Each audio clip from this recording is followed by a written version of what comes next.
Hello all welcome back to my happy vibe family. வீட்டிலே எப்படி ஹெல்த்தியாக நேச்சுரலாக டேஸ்டியான ஐஸ்கிரீம் செய்யலாங்கிறது பார்க்கலாம். அதுவும் நம்ம ரெண்டே பொருள் வச்சு தான் செய்ய போகிறோம். நம்ம இந்த ஐஸ்கிரீம் செய்யறதுக்கு cream, milk, egg, milk powder, cornflour, sugar இப்படி எந்த பொருளுமே யூஸ் பண்ணாமல் தான் செய்ய போகிறோம். எப்படி செய்யலாங்கிறது பார்க்கலாம்.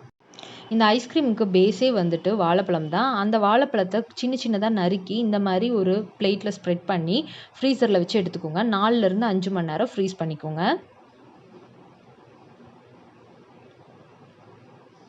இப்போது நான் பண்ண போகிறது சாக்லேட் ஐஸ்கிரீம் தான். அதுக்கு நான் ஒரு 150 கிராம் அளவுக்கு பனானா ஆட் பண்ணிக்கிறேன். அதுக்கு 2 ஸ்பூன் அளவுக்கு கோகோ பவுடர் ஆட் பண்ணிக்கிறேன். இந்த கோகோ பவுடர்லேயும் ஸ்வீட்னஸ் எதுவுமே இல்லை, அன்ஸ்வீட்டன்டு தான் நான் யூஸ் பண்ணியிருக்கேன். நீங்கள் அரைக்கும் போது இந்த மாதிரி நடுவில் அரைப்படாமல் இருக்கும், அதனால் பாதியில் எடுத்து நல்லா மிக்ஸ் பண்ணிவிட்டு திரும்பி அரைச்சிக்கோங்க. இப்போ நம்மளோட கன்சிஸ்டன்சி பர்ஃபெக்டாக வந்துருச்சு. இப்போ நம்மளோட சாக்லேட் ஐஸ்கிரீம் ரெடி ஆயிடுச்சு.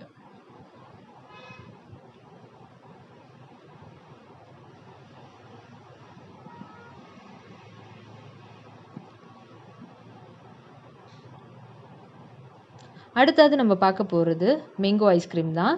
இதே மாதிரி ஸ்கின் எல்லாமே ரிமூவ் பண்ணிவிட்டு அதோட பல்ப்பை மட்டும் சின்ன சின்னதாக கட் பண்ணி அதை நீங்கள் இதே மாதிரி 4 to 5 hours ஃப்ரீசரில் வச்சு எடுத்துக்கோங்க.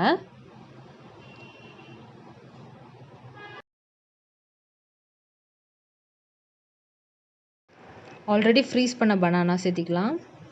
அது கூட இந்த மேங்கோவை சேர்த்திக்கலாம். இப்போ என்ன ரேஷியோவில் நான் ஆட் பண்ணியிருக்கேன்னா 1:2 ரேஷியோ. பனானா 1 ரேஷியோனா மேங்கோ 2 ரேஷியோ.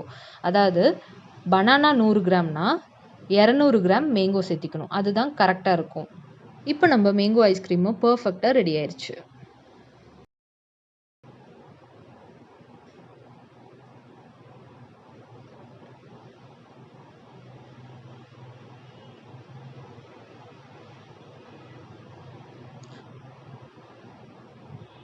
அடுத்தது டெண்டர் கோகோனட் ஐஸ்கிரீம் தான் பார்க்க போகிறோம். டெண்டர் கோகோனட்டையும் நீங்கள் 4 to 5 hours ஃப்ரீசரில் வச்சு எடுத்துக்கோங்க.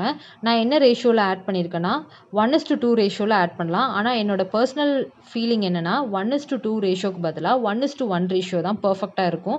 ஏன்னா இந்த டெண்டர் கோகோனட்டில் நமக்கு வந்துட்டு இனிப்பு இருக்காது, வெறும் அந்த பனானாவில் இருக்கிற இனிப்பு மட்டும்தான் நமக்கு இருக்கும். அதனால நீங்கள் 100 கிராம் பனானாக்கு 100 கிராம் இந்த இளநீர் வழுக்கையை சேர்த்திக்கோங்க. அப்போ கரெக்டாக இருக்கும்.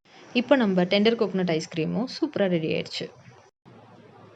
இப்போ பாருங்கள், பர்ஃபெக்டாக 3 நேச்சுரல் ஐஸ்கிரீம் வீட்லேயே செஞ்சாச்சு. இது நீங்கள் எப்போ வேணாலும் சாப்பிட்லாம். குழந்தைங்கள்லேருந்து பெரியவங்க வரைக்கும் எந்த டைம் வேணாலும் எடுத்துக்கலாம். இதில் நம்ம சுகர் ஆட் பண்ணல, க்ரீம் ஆட் பண்ணல, எந்த ஒரு கலரும் ஆட் பண்ணல. இந்த மாதிரி திக்கான கன்சிஸ்டன்சி உங்களுக்கு வேணும்னா ஒரு 2 hours ஃப்ரீஸ் பண்ணி எடுத்துக்கோங்க.